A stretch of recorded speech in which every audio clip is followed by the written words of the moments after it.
우리 다 함께 자리에서 일어나셔서 찬양 부르면서 나아가겠습니다.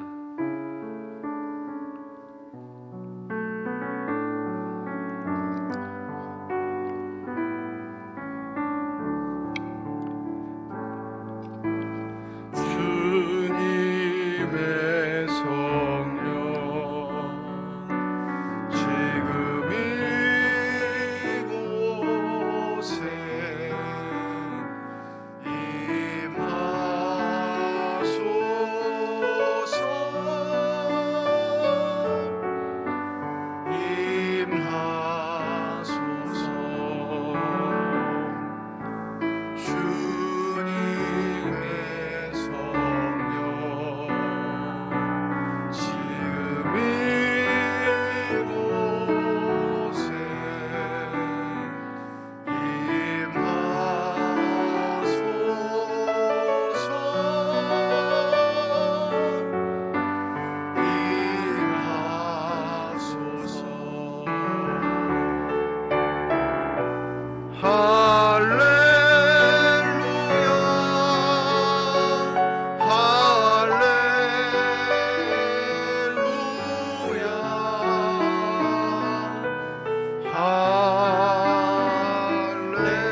하나님은 영이시니 예배하는 자가 영과 진리로 예배할지니라. 대임절 세 번째 주일을 맞이하며 주의 전에 나와 예배드리는 주의 백성들의 예배를 기뻐 받아 주시옵소서. 소망과 인내 가운데 다시 오실 주님을 고대하며 예배드리는 주의 백성들의 마음속에 성령의 은혜를 더하여 주시사 하나님의 은혜를 체험케 하여 주시옵시고 우리의 진실된 마음과 정직한 영으로 하나님의 성호를 찬양할 때 하나님 영광 받아 주시옵소서. 감사드리며 우리 주 예수 그리스도의 이름으로 기도드립니다. 아멘. 경배 찬송 29장입니다.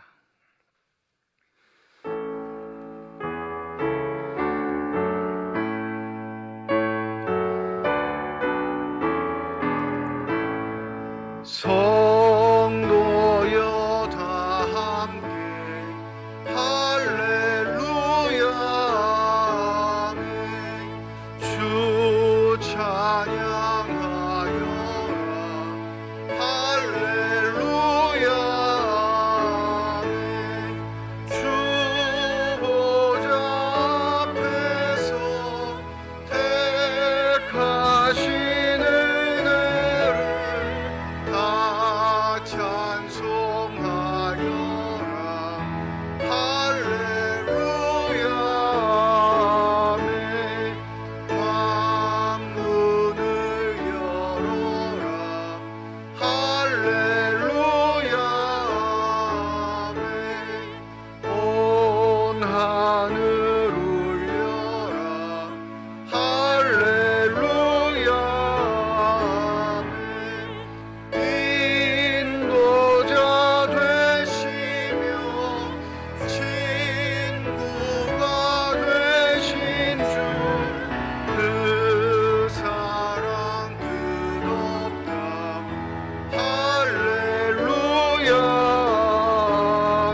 할렐루야 아멘. 찬양은 끝없다. 할렐루야 아멘. 거룩한 집에서 춘총 드리며 늘 찬송 부르자. 할렐루야 아멘. 성시교독 117번 구주강님 세 번째입니다. 광야와 메마른 땅이 기뻐하며 사막이 백합화같이 피어 즐거워하며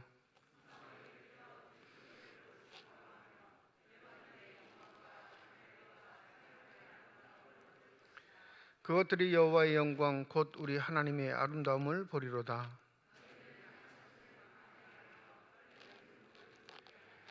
겁내는 자들에게 이르기를 굳세어라 두려워하지 말라 보라 너희 하나님이 오사.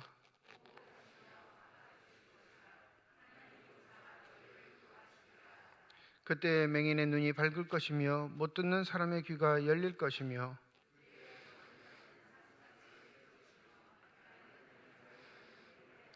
이는 광야에서 물이 솟겠고 사막에서 시내가 흐를 것임이라.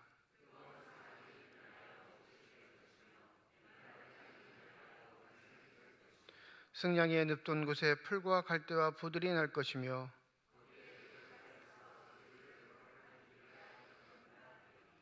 깨끗하지 못한 자는 지나가지 못하겠고 오직 구속함을 입은 자들을 위하여 있게 될 것이라. 아멘. 지난 한 주간 동안의 삶을 되돌아보며 주님 앞에 참회의 기도를 드립니다.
만일 우리가 우리 죄를 자백하면 그는 미쁘시고 의로우사 우리 죄를 사하시며 우리를 모든 불의에서 깨끗하게 하실 것이라. 아멘. 나는 전능하신 아버지 하나님 천지의 창조주를 믿습니다. 나는 그의 유일하신 아들 우리 주 예수 그리스도를 믿습니다. 그는 성령으로 잉태되어 동정녀 마리아에게서 나시고 본디오 빌라도에게 고난을 받아 십자가에 못 박혀 죽으시고 장사된 지 사흘 만에 죽은 자 가운데서 다시 살아나셨으며 하늘에 오르시어 전능하신 아버지 하나님 우편에 앉아 계시다가 거기로부터 살아있는 자와 죽은 자를 심판하러 오십니다. 나는 성령을 믿으며 거룩한 공교회와 성도의 교제와 죄를 용서받는 것과 몸의 부활과 영생을 믿습니다. 아멘. 자리에 앉으셔서 84장 찬양 드리겠습니다.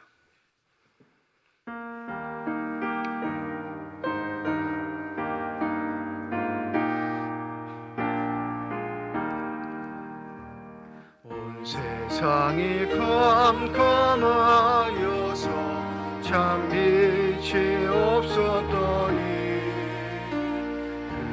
나는 영광 나타나 온 세상 빛이었네.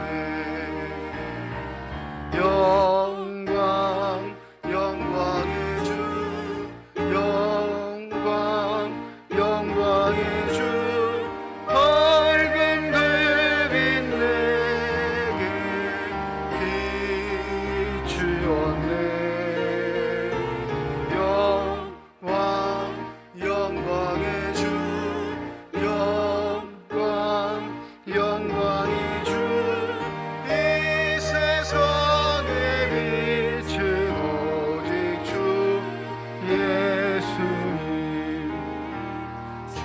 말씀을 믿는 사람은 그 마음이 시원하고 주 명령을 준행하는 자 그 길이 환하겠네. 영광의 주 영광의 주 밝은 별빛 내게 비추었네. 영광의 주 영광의 주 이 세상의 빛은 오직 주 예수님. 죄 가운데 사는 사람은 그 눈이 어두워도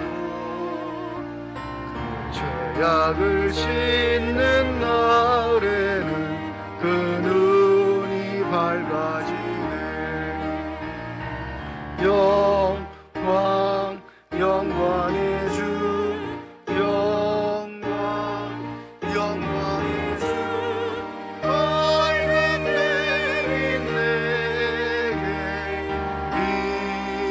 비추었네. 영광의 주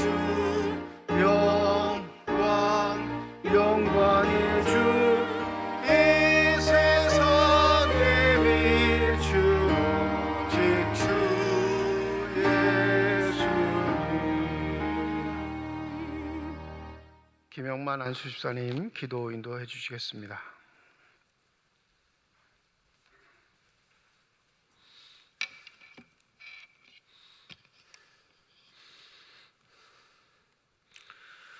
우리들의 참목자 되시는 하나님 아버지, 앞을 내다볼 수 없는 시대를 살아가는 저희들의 삶을 붙잡아 주시고 부족한 마음을 지켜 보호하여 주시며 아버지 사랑 안에 대림절 셋째 주일을 허락하여 주심에 감사를 드립니다. 오늘 이 예배 자리에 함께 하지 못하고 영상으로 예배드리는 사랑하는 우리 중앙교회 식구들을 축복하여 주시어 각자의 삶의 자리에서 예수 그리스도 안에 있는 참 소망과 믿음으로 아버지 하나님을 바라보며 영과 진리로 예배할 수 있도록 간절히 소망합니다. 긍휼을 베푸시는 주님, 제 가운데 있으면서도 입으로만 회개하는 저희들을 주님의 크나큰 사랑으로 일깨워 주시고 주님이 가르침대로 살아갈 수 있도록 담대한 믿음의 능력을 허락하여 주시옵소서. 그리고 역경에 부딪힐 때마다 저희들의 상한 영혼을 만져주시고 위로하여 주셔서 날마다 감사가 넘치는 삶으로 인도하여 주시옵소서. 사랑의 주님, 주님은 우리의 모든 것을 아시고 채워주시는 분이십니다. 주님, 오늘의 세계와 이 나라는 코로나19와 오미크론이란 신종 바이러스로 인해 경제적 위기와 정치적 변화 속에 혼돈과 어려움을 겪고 있습니다. 주님이 주시는 지혜와 능력의 손길로 이 나라 이 땅을 회복시켜 주시고 온전히 주님 보시기에 합당한 모습으로 우리를 사용하여 주시옵소서. 또한 오늘 이 자리에 참석하고 싶어도 참석하지 못하는 우리들의 한우들도 있습니다. 그들에게 주님의 손길로 함께하여 주시고 회복과 치유의 역사로 인도하여 주시옵소서. 은혜가 넘치시는 주님, 주님이 친히 세우신 우리 교회를 위해 기도드립니다. 교회와 목사님을 권능의 손으로 붙잡아 주시고 성도들이 하나님의 사랑으로 하나 되게 하여 주시옵소서. 우리들의 믿음이 말씀과 진리로 날마다 바르게 성장하게 하시며 주님께서 맡기신 사명을 잘 감당하는 교회가 되게 하여 주시옵소서. 무엇보다 갈급한 심령 위에 성령의 담비를 부어주시고 새로운 삶의 기쁨이 넘치는 교회가 되게 하여 주시옵소서. 오늘 또 생명의 말씀을 전하실 목사님을 위해 성령의 역사가 있게 하시고 우리의 마음을 주장하여 주시어 모든 일에 담대하게 실천해 갈 수 있도록 도와주시옵소서. 귀한 목사님의 가정과 건강도 지켜주시고 주님의 사랑으로 늘 충만하게 하여 주시옵소서. 찬양을 맡은 임마누엘 성가대와 안내로 차량으로 방송실에서 남모르게 봉사하는 모든 분들께 건강과 지혜를 주셔서 봉사하고 헌신하는 데 부족함이 없게 하여 주시옵소서. 변함없이 늘 우리와 함께 하시는 예수 그리스도의 이름으로 기도드립니다. 아멘.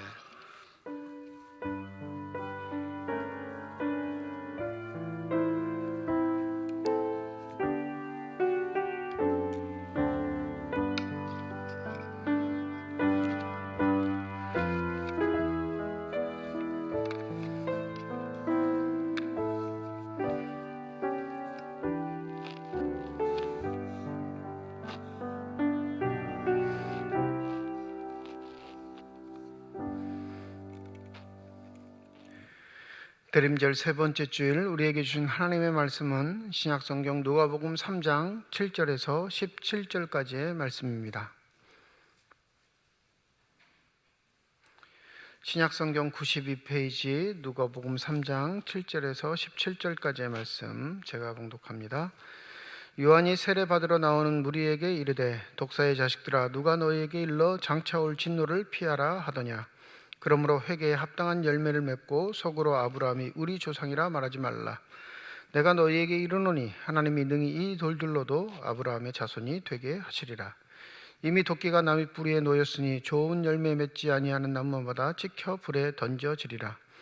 무리가 물어 이르되 그러면 우리가 무엇을 하리이까? 대답하여 이르되 옷 두 벌 있는 자는 옷 없는 자에게 나눠 줄 것이요 먹을 것이 있는 자도 그렇게 할 것이니라 하고 세리들도 세례를 받고자 하여 와서 이르되 선생이여 우리는 무엇을 하리이까 하매 이르되 부가된 곳 외에는 거두지 말라 하고 군인들도 물어 이르되 우리는 무엇을 하리이까 하매 이르되 사람에게서 강탈하지 말며 거짓으로 고발하지 말고 받는 급료로 족한 줄 알라 하니라. 백성들이 바라고 기다림으로 모든 사람들이 요한을 혹 그리스도신가 심중에 생각하니 요한이 모든 사람에게 대답하여 이르되 나는 물론 너희에게 세례를 베풀거니와 나보다 능력이 많으신 이가 오시나니 나는 그의 신발끈 풀기도 감당하지 못하겠노라. 그는 성령과 불로 너희에게 세례를 베푸실 것이요 손에 키를 들고 자기의 타작마당을 정하게 하사 알곡은 모아 곳간에 들이고 쭉정이는 꺼지지 않는 불에 데우시리라. 하나님께서 이 말씀을 통하여 우리에게 은혜 주시기를 원합니다. 이 시간에 임마누엘 찬양대의 찬양으로 하나님께 영광 돌리시겠습니다.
아멘. 기도하겠습니다. 이 시간 우리들의 눈을 열어주시사 주 형상 바라보게 하여 주시옵시고, 우리들의 귀를 열어주셔서 주 음성 듣게 하여 주시옵소서. 닫혀진 우리의 심령의 문이 성령의 은혜 가운데 활짝 열려지게 하여 주시사 하나님 아버지 마음속에 품고 계시는 기쁨과 평안과 만족이 넘치는 복된 시간이 되게 하여 주시옵소서. 감사드리며 우리 주 예수 그리스도의 이름으로 기도드립니다. 아멘. 여러분의 삶 속에서도 여러분을 두렵게 하거나 무섭게 하는 것, 떨리게 하는 삶의 요소가 무엇이 있으실까요? 이 조선시대만 해도 백성들이 세 가지를 무서워했다고 하는데, 그 첫 번째가 호환이라는 겁니다. 호랑이 호자인데 짐승, 특별히 호랑이를 무서워한 세태를 반영하고 있는 겁니다. 그래서 속담에도 호랑이에게 물려가도 정신만 차리면 된다라는 속담이 있을 정도로 이 예전 사람들이 호랑이를 얼마나 무서워하고 어려워했는가라는 사실을 알 수 있습니다. 이 두 번째는 마마라는 거죠. 역병, 전염병을 나타내는데 왜 마마라고 했을까요? 신분제 사회에서 자신들의 존재에 있어 가장 무서운 존재, 양반 계급들을 통칭하고 있는 거예요. 명령을 내리는 존재, 생명을 쥐락펴락할 수 있는 존재. 그 양반을 통칭해서 그냥 마마라고 부르니까 자신들의 생명을 해야 하는 이 역병이 이름이 마마가 돼버린 겁니다. 전염병이 그냥 마마라고 한 거예요. 세 번째가 전쟁이죠. 그 누구도 자신의 살아남을 수 있음을 장담하지 못하는 시대. 군인이 별도로 있긴 하지만 유사시에는 언제든지 농사를 짓다가도 살림살이를 하다가도 전쟁에 참여해야 하는 존재들. 그래서 조선시대는 이 세 가지를 가장 두려워하고 무서워했습니다. 그런데 이 역병, 전염병이라는 건 해결의 방법들이 별로 없었어요.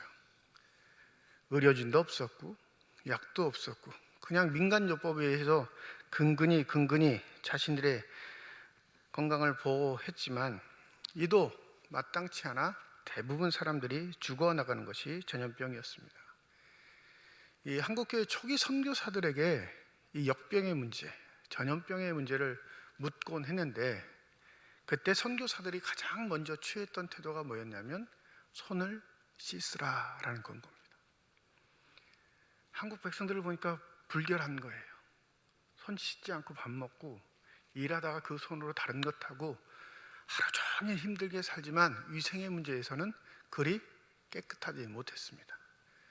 당연했겠죠. 물도 귀했을 뿐더러 그런 거에 신경 쓸 여력이 없었던 민족이니까 당연히 불결한 생활의 연속들, 그것으로 인한 전염병의 확산들은 막을 수가 없었던 겁니다. 우리가 알기엔 선교사가 대단한 일들, 복음을 증거하고 자기의 목숨을 내놓고 예수 그리스도의 놀라운 십자가의 복음을 증거한 것처럼 생각하시겠지만 초기 선교사들은 그러지 않았습니다. 그들이 한국에 와서 첫 번째로 한 것은 사람이 마땅히 사람으로서 살아가야 할 지식들, 태도들, 위생들을 가르치는데 훨씬 더 힘을 썼습니다. 근데 놀랍게 이 손 씻는 운동들, 손을 씻어야 합니다라는 이 권고를 시작하고 얼마 지나지 않아 전염병이 무려 3분의 1 가까이가 줄어든 결과를 얻게 되었습니다. 우리가 마땅히 지켜야 할 삶의 태도를 지키면 우리가 두려워하고 무서워하는 것들이 일부 사라질 수 있다는 것을 터득하게 된 것이죠. 신앙의 힘이 위생의 힘보다 강한 것이 아니라 위생은 위생대로, 신앙은 신앙대로 병행할 수 있어야 한다라는 그런 고귀한 가르침을 준 사람들이 바로 이 땅의 초기에 왔던 선교사들입니다. 오늘 누가복음 3장에 보면 요한에게 나오는 많은 무리들이 있었다, 이렇게 누가는 기록하고 있습니다. 이 마태는 여기에 바리새인과 사두개인들도 포함시키고 있는데 누가는 그렇게 사람을 분류하지 않고요, 무리가 세례 요한에게 나왔다라고 말하고 있습니다. 그런데 다가오는 무리들에게 7절에 보면 요한이 험한 말을 하죠. 이렇게 말합니다. 독사의 자식들아, 누가 너희에게 일러 장차 올 진노를 피하라 하더냐. 이 말의 뜻은 뭐죠? 너희들 제 합당한 대가를 받아. 살려고 발버둥 치지 말고 그냥 너희들이 하던 대로 살아. 그리고 그 진노를 마땅히 받으라 라고 이렇게 얘기하는 겁니다. 대단히 담대하고 무서운 말을 전하고 있습니다. 그러면서 그들의 삶이 왜 잘못됐는지 8절에 이렇게 말을 하고 있죠. 회개에 합당한 열매를 맺고 속으로 아브라함이 우리 조상이라 말하지 말라. 내가 너희에게 이르노니 하나님이 능히 이 돌들로도 아브라함의 자손이 되게 하시리라. 그들이 죄악 중에 거한 이유가 밝혀지는데 바로 아브라함의 자손이라는 자부심 때문이었습니다. 이때 당시 유대인들에게 심판이란 건 자신들에게 해당 사항이 없는 거였어요. 심판은 누구만 받냐면요, 하나님의 자녀가 아닌 사람들, 혈통적으로 따지면 아브라함의 자손이 아닌 자들에게만 내리시는 게 하나님의 심판이라 여겼습니다. 그러니 자신의 삶을 고칠 필요도 없고요, 자신의 삶이 잘 됐는지 잘못됐는지 분별할 필요도 없습니다. 그냥 아브라함의 자손이면 당연히 하나님이 그분의 나라에 초대하시는 것이고, 하나님의 자녀 아브라함의 자손이 아니면 하나님의 심판을 받는 것이라 그렇게 생각하고 있었던 것이죠. 여기에 요한의 분노가 있었던 겁니다. 너희들이 믿고 따르는 그 하나님은 혈통으로 사람을 구분하시는 분이 아니다 라는 것을 강조하고 있는 거죠. 너희들이 대단한 존재인 것 같으냐? 이 땅바닥에 있는 돌들을 봐라. 이 돌들로도 하나님이 자신의 자녀를 만들 수 있는 분이시다. 그들이 취하고 있는 삶의 태도의 잘못된 그 원인을 이야기하자 사람들은 웅성웅성하기 시작했습니다.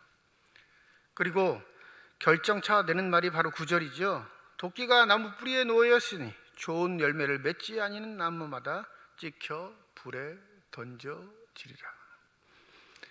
너희들이 아브라함의 혈통을 따라 태어났다 하여 그 심판이 너희들에게 임하지 않을 것 같으냐? 아니다. 하나님은 열매를 보고 너희들을 판단하실 텐데 그 열매 맺지 않는 삶은 반드시 하나님의 저주와 심판을 받게 될 것이다. 여러분, 이 말씀을 들었을 때 무서웠을까요? 조롱했을까요? 비웃었을까요? 부리마다 다 달랐겠죠. 이 렘브란트라는 화가가 그렸던 그림 중에 세례 요한의 설교라는 그림이 있습니다. 그 그림에 보면 세례 요한이 설교하는 자리에는 빛이 비쳐요. 하나님이 그와 함께 하신다는 상징적인 표현이죠. 그런데 놀랍게 그 세례 요한의 설교를 듣는 자는 아주 일부라는 것을 그림에 나타내고, 대다수의 사람들은 그 광야에 나와 자신의 볼일을 보는 것으로 그림을 그려놨습니다. 특별히 동조 지도자들은 세례 요한을 등지고 자기들이 쑥닥쑥닥거리는 모습을 그 그림에 표현해내고 있어요. 하나님의 놀라우신 말씀이 선포되는 그 상황에도 그 말씀을 등지고 살아가는 사람들이 있는 세상, 그 말씀의 공간에 함께 하고 있음에도 불구하고 그 말씀의 엄효함에는 관심이 없고 자신의 일, 자신의 관심사에만 몰입하는 세상. 렘브란트가 그 한 폭의 그림에 그 모든 것을 다 세밀하게 표현해 놓았습니다. 많은 사람들이 나왔지만 그 많은 사람들이 다 세례 요한의 말을 들은 것은 아닙니다. 집중한 것도 아니에요. 나온 이유가 세례 요한을 보기 위해, 구경하기 위해 나온 것이 아니었음에도 불구하고 그들은 말씀에는 관심이 없고 자신의 이로움, 자신의 이익, 자신의 관점에서만 세례 요한을 바라보고 있었던 거지요. 그러니 마음속에 불이 일어났던 세례 요한은 합당한 열매, 좋은 열매 맺지 않는 삶은 하나님의 심판을 받게 될 것임을 선언하게 된 것입니다. 이 말씀을 들었던 무리들, 그 무리들 중에 일부의 사람들이 세례 요한에게 묻습니다. 오늘 설교 본문 제목이기도 한데 10절에 묻지요. 무리가 물어 이르되 그러면 우리가 무엇을 하리까? 12절입니다. 세리들도 세례를 받고자 하여 와서 이르되 선생이여 우리가 무엇을 하리까? 14절입니다. 군인들도 물어 이르되 우리는 무엇을 하리까? 말씀이 와서 마음에 꽂혔어요. 그 마음을 흔들었습니다. 정당하게 자신들은 심판에서 배제했다 생각하고 평생을 살아왔는데 그 한편의 말씀에 마음이 꽂혀 세례 요한에게 묻죠. 우리는 무엇을 하면 되겠습니까? 불안했던 마음, 참혹했던 마음들이 마음이 모여서 세례 요한에게 이것을 묻습니다. 우리는 그럼 무엇을 해야 하나님의 심판에 면제를 받을 수 있겠습니까? 이것이 우리의 삶의 질문이고 궁극적인 삶의 목적이 되기를 소원합니다. 인간이 할 도리를 찾는 게 신앙의 기본이에요. 우리의 몫과 하나님의 몫을 착각하시는 분이 참 많습니다. 우리 할 몫은 생각하지 않고 하나님의 몫만 걱정하는 사람들이 있어요. 하나님이 안 들어주시면 어떡하지? 하나님이 나를 외면하시면 어떡하지? 하나님이 이 일을 해결해 주시지 않으면 어떡하지? 내 몫이 아닌데 내 몫은 걱정하지 않고 하나님 몫만 걱정해요.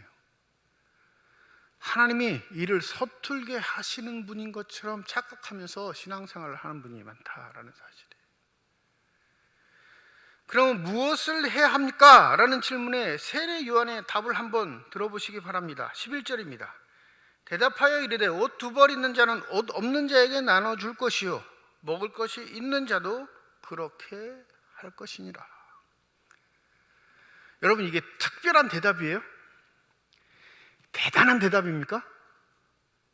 아주 큰 각오와 결단을 가진 하나님께 대한 열망을 품는 자들만 실천할 수 있는 삶의 실천 방법일까요? 이걸 우리가 조심해야 해요.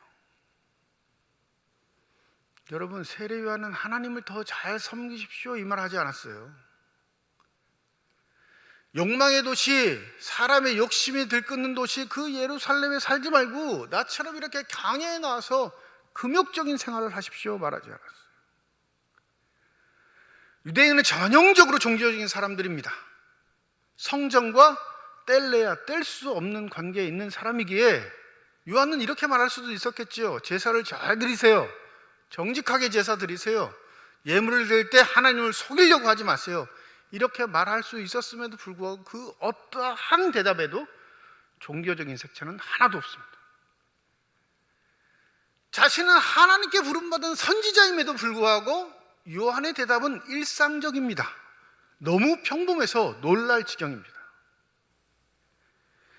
여기서 옷 2벌 있는 자, 옷 없는 자에게 나눠주라. 이 옷이 겉옷을 뜻할 수도 있고 속옷을 뜻할 수도 있어요. 학자들마다 조금 나뉘어요. 가난한 사람도 옷 하나는 있거든요. 근데 말씀드렸죠? 이 옷이 그냥 옷이 아니라 저녁에는 뭐가 돼요? 독부자는 이불이 되는 거예요. 자신의 전 재산인 거예요.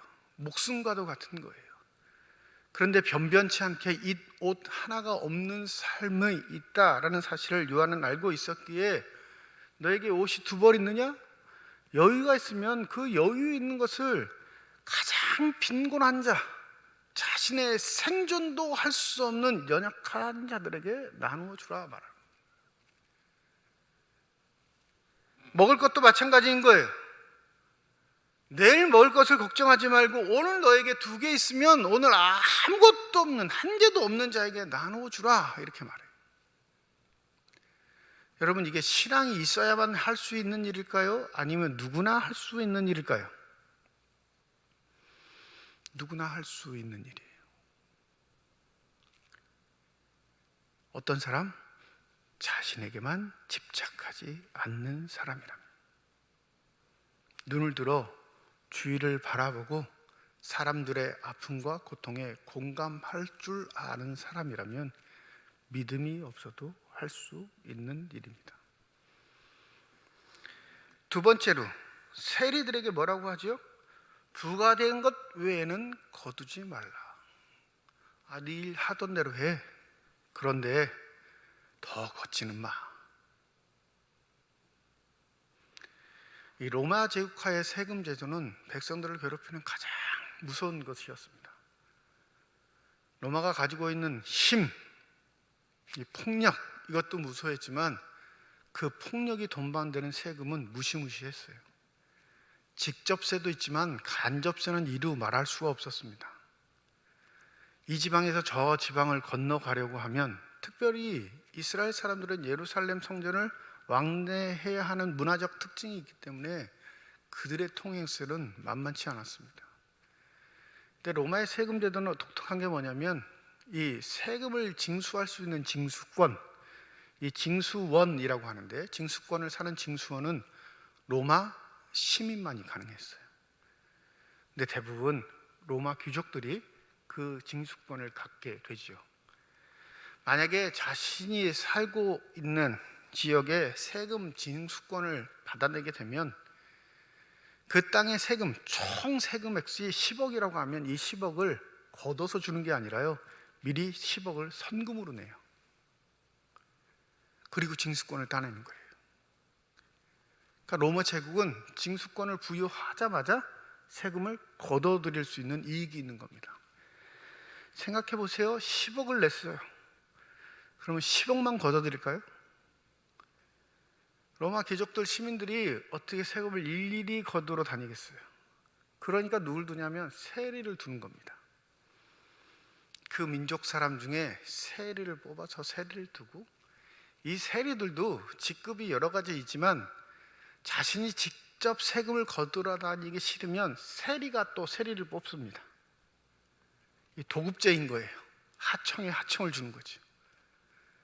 그래서 세리가 세리를 뽑으면, 세리를 뽑은 세리는 뭐가 되냐면 세리장이 되는 거예요.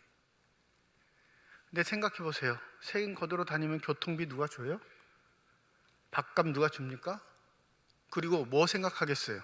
자기 일당 생각해야 되잖아요. 원래 세금에 덧붙여지는 액수가 어마어마하게 불어나는 겁니다. 그러니 세리는 유대인들에게 가장 조롱받는 직업 중에 하나였습니다. 그런데 요한이 뭐라고 하죠? 세금 부과된 것 왜 걷지 마라. 상식적인 이야기를 하고 있는 거예요. 군인들은요, 군인들도 용병을 뽑습니다. 로마 군인들을 이야기하는 거 아니에요. 로마 군인들이 뭐하러 세례 요한에게 세례받으러 나오겠어요? 유대인인데 군인이 된 사람들, 로마의 협력자가 된 사람들, 유대인들에겐 치욕을 당하는 존재들. 그런데 이때 당시에 군인은 먹을 것 별로 없었습니다. 먹고 살기에도 전전긍긍했기에 군인이 됐는데, 먹을 것 하나 잘 주겠지 생각하고 군대에 들어갔는데 그렇지 않은 상황이 반복되니까 어떤 일이 벌어지냐면 사람들을 폭력으로 강탈합니다. 거짓으로 고발하고 그 고발을 취하해 주는 조건으로 돈을 받습니다. 급료가 부족하니까 수단과 방법을 가리지 않고 자신이 군인이라는 신분을 이용해서 사람들에게 빼앗는 일을 하게 된 것이죠. 그러니까 군인들에게 뭐라고 해요? 너가 맡은 일을 하는데 강탈하지도 말고 빼앗지도 마. 그냥 내가 받는 급료를 가지고 살아. 좀 고상하게 말하면 윤리적, 도덕적 인간이 되라 라고 말합니다. 이게 세례 요한이 세례를 받으러 나온 사람들에게 해준 권고의 말입니다. 여러분, 여기에 대단한 것 있나요? 특이한 것 있습니까? 우리나라 수준으로 따지면 어린이집에 들어가서 배우는 정도의 수준인 거예요. 정직하게 사세요. 착하게 사세요. 남에게 피해 주지 마세요. 욕심 부리지 마세요. 나누어 주며 살아요. 다 어린이집에서 배우는 거예요. 초등학교에서도 이전에 그런 거 안 가르쳐요. 그런데 마지막 선지자, 대단한 선지자, 예수 스스로가 여인이 낳은 자 중에 가장 위대한 자라고 불림을 받은 세례 요한은 삶의 두려움을 갖고 있는, 하나님의 심판 앞에 벌벌 떨고 있는 사람들 앞에 가장 기초적인 이야기를 한다는 사실을 우리가 주목해야 할 것입니다. 왜 이 얘기를 했을까요? 너에게만 집중하고 누구에게 피해를 준다면 그 너에게 집중하는 삶의 태도는 변하지 않을 거야. 그러면 아무리 하나님이 너에게 다가오셔도 너는 하나님께 집중하지 않는 인간이 돼. 회개하는 건 다른 것 아니라 너 말고도 귀중한 존재들이 이 땅에 있다는 사실을 기억하는 것. 그래서 너의 시선이 너에게만 향하지 않고 다른 사람에게 향하게 될 때 너를 향한 하나님의 구원의 손길을 그제서야 바라볼 수 있다는 것을 잊지 마라. 이 이야기를 하고 있는 겁니다. 여러분, 구원은 우리의 몫이 아니에요. 믿으십니까? 구원은 하나님의 몫이, 그분이 감당해야 할 몫이라 이 말씀입니다. 우리의 몫은 무엇일까요? 그 구원을 베푸시는 하나님을 바라볼 수 있는 삶의 태도를 갖는 거예요. 그건 종교적인 열심과 열정을 말하는 게 아닙니다.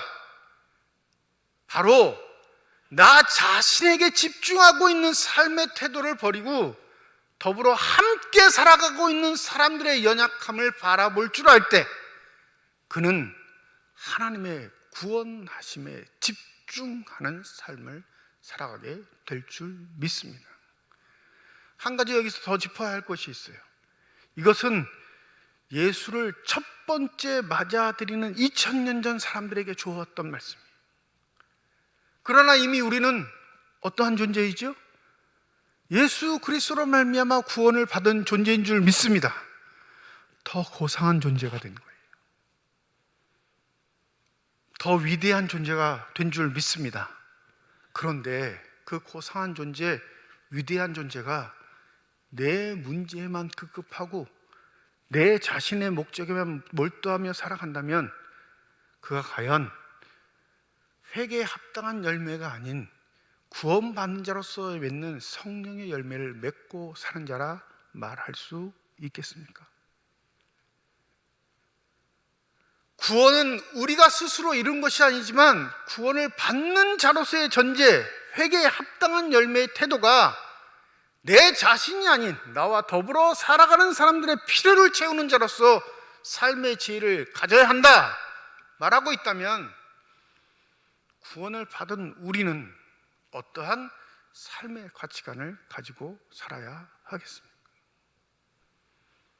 여전히 내 기도밖에 모르는 존재들, 내 일신상의 문제 때문에 늘 바둥바둥하는 존재들 뿐만 아니라 내 욕심일지라도 그것이 세상에서 집중받을 수 있는 일이라면 하나님을 동원해서라도 이루고 싶어 하고 있는 우리의 야욕들, 어찌 그 삶의 태도를 구원받은 자의 삶의 태도라 할 수 있겠습니까? 그러니 요한이 이러는 거예요. 내 뒤에 오시는 분은 불과 성령으로 세례를 베푸실 것인데, 이 불과 성령의 의미는 무엇이죠? 요한이 주는 세례는 도덕적으로 윤리적으로 준비된 자로서 하나님을 기대하는 자를 만드는 것이라면, 예수께서 오셔서 우리에게 세례를 베푸시는 건 바로 우리의 욕망, 죄악, 그 모든 것을 싸그리 다 태워버리시고 새로운 존재로서 우리에게 은혜를 베푸시는 분이라는 사실을 알려주고 있는 것입니다. 주님 다시 오신 날을 기다리는 절기입니다. 무엇을 준비해야 하겠습니까? 우리는 무엇을 하는 존재로 살아가야 하겠습니까? 이미 구원받은 존재 하나님의 자녀들이라면 부디 성령의 열매를 여러분 삶의 자리에서 거두시기를 소원합니다. 그러한다면 내 삶이 주 앞에 부끄럽지도 않을 뿐더러 나의 삶의 모습을 통해 그 누군가도 주님을 향한 열망을 갖게 될 줄 믿습니다. 부산스럽게 여러 가지 일 할 거 생각하지 마시고 주님 오시는 그날을 기대하는 이 기간만이라도 과연 나는 내 삶의 기준대로 나에게 집착하는 삶을 살아가고 있는지, 나와 더불어 살아가고 있는 사람들의 삶도 둘러보고 있는지를 다시 한번 점검해 보시는 귀한 시간이 되시기를 소원합니다. 이 은혜가 저와 여러분의 길을 주님의 이름으로 축원드립니다. 함께 기도하겠습니다. 대단한 것을 가르쳐 준 것이 아니라 기본적인 것을 알려주었습니다. 그런데 때로 삶은 그 기본적인 것을 잃어 어렵고 힘들기만 합니다. 어디서부터 잘못되었는지, 무엇이 뒤틀려졌는지 깨닫지 못하고 끊임없이 내 이익을 위해, 욕심을 위해 달려왔던 우리의 삶을 멈추고 되돌아보기를 소원합니다. 나에게 원하셨던 하나님의 뜻들, 나를 통해 이루려고 하셨던 하나님의 일들은 생각하지 않고 오히려 내 욕망, 욕심, 만족에 의해 살아온 것은 아닌지, 무엇을 해야 하리까? 이것이 주님 오시기를 고대하며 성부, 성자, 성령 하나님께 묻는 우리의 질문이 되기를 소원합니다. 감사드리며 우리 주 예수 그리스도의 이름으로 기도드립니다. 아멘. 538장 1절과 4절 부르시면서 준비하신 예물 봉헌하시겠습니다.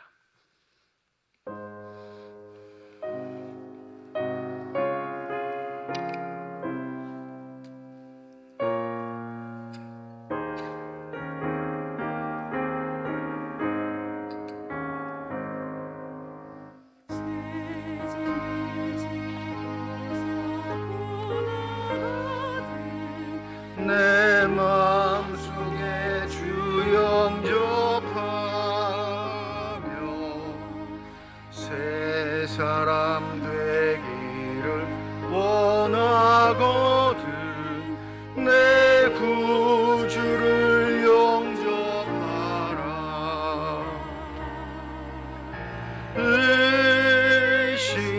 의심을 다 버리고 구주를 영접하라. 만문 다 열어놓고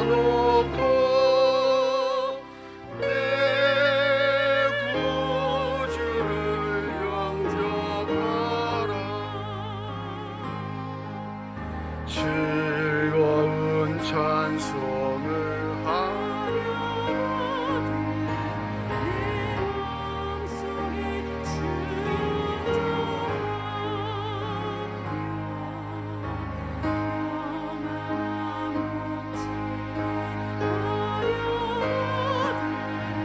내 구주를 영접하라.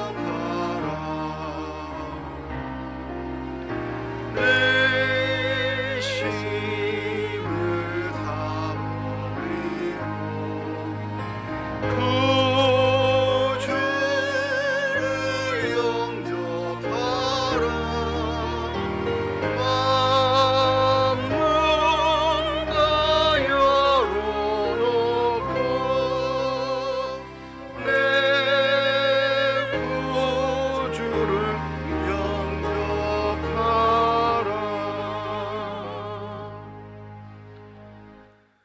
대림절 세 번째 주일을 맞이하며 주의 전에 나올 수 있는 은혜와 여건 형편을 허락하여 주시고 나올 때 빈손으로 나오지 아니하고 주 앞에 드릴 수 있는 예물을 있게 하심을 감사드립니다.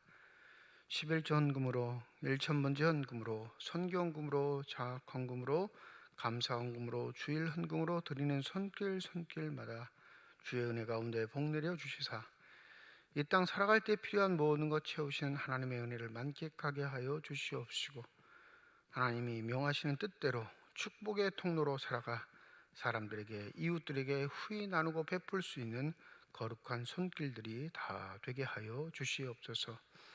이 예물이 쓰여지는 곳 하나님의 사랑이 널리 증거되게 하여 주시옵시고 하나님의 이름으로 심겨지게 될 때 30배, 60배, 100배의 결실이 맺혀 여전히 우리를 통해 일하고 계시는 하나님의 능력과 권세만 나타나는 거룩한 예물이 되게 하여 주시옵소서. 예물을 드릴 때 기도의 정을 담아드리는 손길과 과정이 있음을 주께서 아십니다. 주님, 우리의 기도에 응답하여 주시는 줄 믿습니다. 우리의 기도가 하나님의 뜻과 의를 이루는 기도가 되게 하여 주시옵시고 어떠한 상황에서도 선을 행할 때 낭망하지 않게 하시는 하나님의 위로하심과 손길을 체험케 하여 주시옵소서. 때론 신앙의 길을 잃고 방황할 때도 있습니다. 무엇을 해야 하는지 모를 때도 있습니다. 언제든지 그 상황에서도 우리의 지도자가 되시고 인도자가 되어 주셔서 우리의 삶의 길을 가르쳐 주시옵시고 주만 바라보게 하여 주셔서 주께서 이끄시는 대로 순종의 삶을 살아갈 수 있는 복된 삶들이 다 되게 하여 주시옵소서. 주의 몸된 교회를 위해 수고하고 애쓰는 일꾼들, 하나님의 나라를 위해 헌신하고 있는 많은 일꾼들이 있음을 주께서 아시오니 저희들의 삶을 지켜보아여 주실 때 늘 겸손하게 하여 주시옵시고 처음 마음 먹은 그 마음 변치 않도록 성령께서 지켜주시사 한결같이 섬기고 수고하는 일을 통해 하나님의 축복을 받아 누릴 수 있는 거룩한 사람들이 다 되게 하여 주시옵소서. 우리에게 허락하신 귀한 자녀들이 있습니다. 믿음의 아들 딸들 삶의 길에 주의 도우심으로 함께하여 주시옵시고 어떠한 상황에서도 주를 첫 번째로 여기며 살아갈 수 있는 믿음의 아름다운 귀한 자손들이 다 되게 하여 주시옵소서. 오늘 찬양으로 영광 돌린 임마누엘 찬양대 찬양을 기뻐 받으신 줄 믿습니다. 새롭게 임명되며 한 해 동안 하나님 앞에 찬양으로 섬기고자 하오니 저들의 결단과 결심 흔들리지 않게 하여 주시옵시고 삶이 찬양의 고백이 되게 하여 주셔서 하나님께 영광 돌리는 귀한 존재들만이 되게 하여 주시옵소서. 제자로 수고하는 민한나 자매와 반주로 수고하는 민정희 집사 개혁하여 주시옵시고 한결같이 성실함으로 섬기는 저 두 자매를 통하여 하나님 영광 받아 주시옵시고 하나님의 일을 위하여 더 아름답고 복된 일을 잘 감당할 수 있도록 성령의 능력으로 충만케 하여 주시옵소서. 병상에 누워있는 많은 일꾼들, 많은 환우들이 있음을 주께서 아십니다. 하나님 앞에 헌신하고 수고했으나 몸져 누워 하나님의 도우심을 간구하는 저들의 마음을 주께서 아시오니 능력의 손길, 치유의 손길 내미시사 안수하여 주실 때에 모든 병마가 물리쳐지게 하여 주시옵시고 하루속히 일어나 하나님의 은혜와 영광을 다시금 고백할 수 있는 믿음의 사람들로 우뚝 서게 하여 주시옵소서. 코로나19가 더 심해지고 있습니다. 우리의 삶이 위협받고 있사오나 불안하거나 두려워하거나 떨지 않게 하여 주시옵시고 이 위기도 이기게 하시는 하나님의 은혜를 체험케 하여 주시사 우리가 해야 할 몫엔 최선을 다하게 하여 주시옵시고 하나님의 능력의 손길을 간구하는 기도하는 일에 있어도 최선의 노력을 다할 수 있는 믿음의 사람들이 되게 하여 주시옵소서.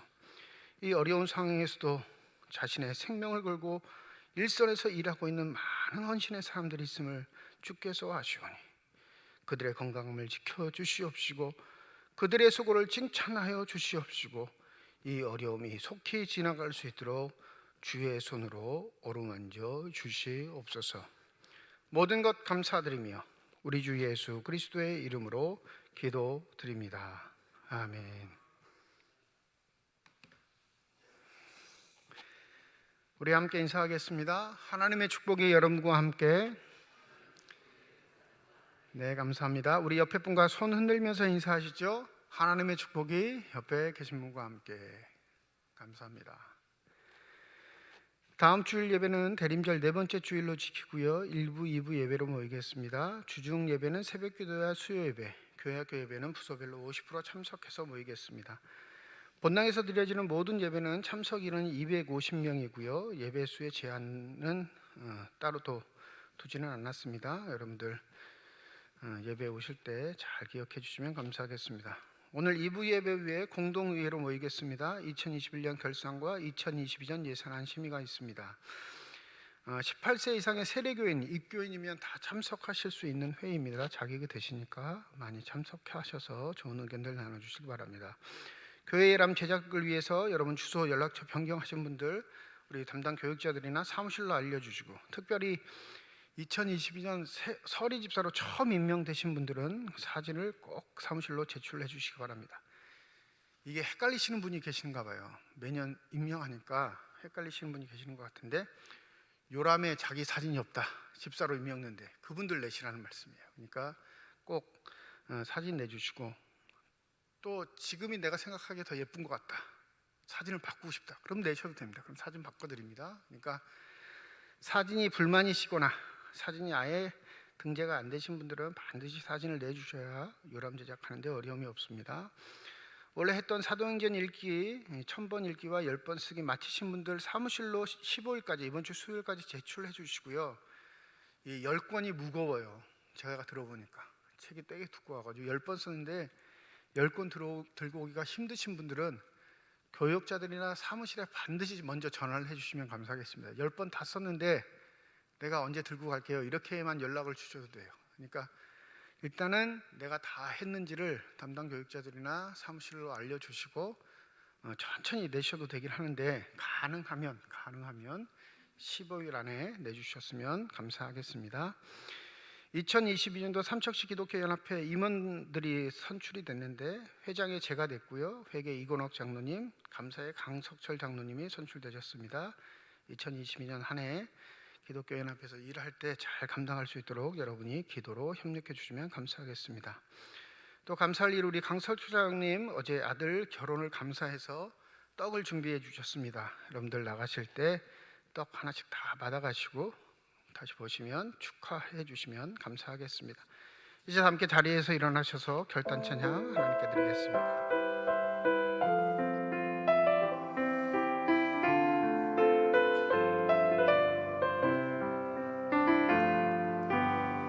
주님 다시 오실 때까지 나는 이 길을 가리라.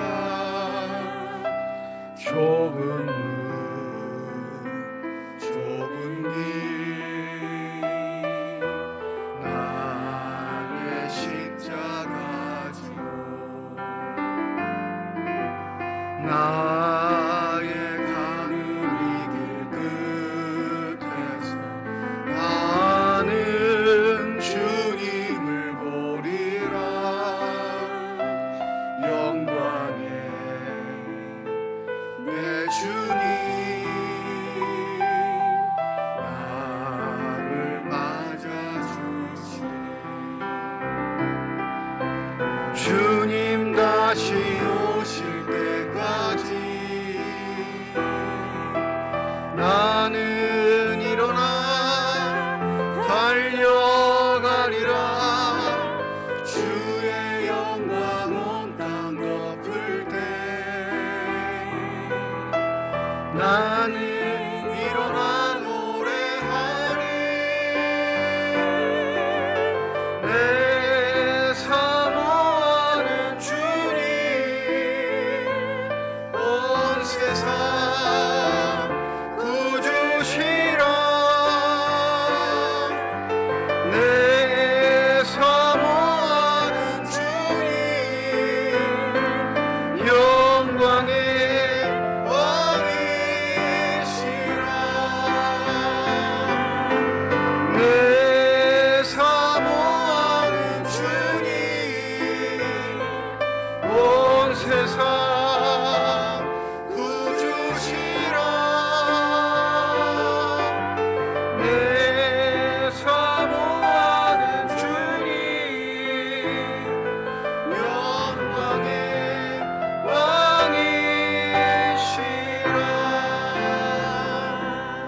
왕이시라. 이제는 우리 주 예수 그리스도의 은혜와 하나님의 사랑과 성령의 교통하시고 내주하시고 역사하시고 충만하심이 대림절을 보내며 삼위일체 하나님께 우리는 무엇을 해야 하겠습니까? 묻는 성도들의 마음에 말씀의 빛으로 임하여 주셔서 이들의 가정과 일터와 앞길 위에 영원히 함께 하시기를 간절히 축원하옵나이다. 아멘.